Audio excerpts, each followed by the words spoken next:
Denei gertatzen zaien bezala, gure familia da gure kezkarik nagusiena. Eta gehien bat, egoera honen aurrean, arrisku taldean dauden pertsonak, zaurgarriagoak direlako. Horregatik, ezinegona sortzen digu Espainiar eta Frantziar estatuetako espetxeetan dauden gure senideen presoen egoerak. Eta orokorrean, gatibu dauden pertsona guztiek behar dute gure arreta. Espainian, alerta egoera deklaratu zenetik, 40 egun, baino gehiago igaro direnean, nazioarteko erakundeek gomendatutako neurri espezifiko bat bera ere ez da abian jarri. Egoera honetan, urruntzeak euskal presoen senide izateagatik ezarri diguten zigor gehigarriak, egonezina, beldurra eta larritasuna areagotzen ditu.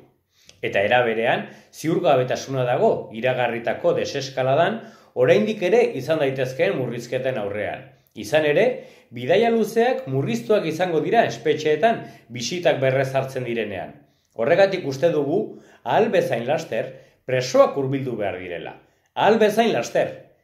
Gehiago luzatu gabe. Izan ere, ziklo hau igaro ondoren, hain gogorra eta zaila denontzat, euskal gizartea normalizaziorantz doanean, behingoz egin beharra dago.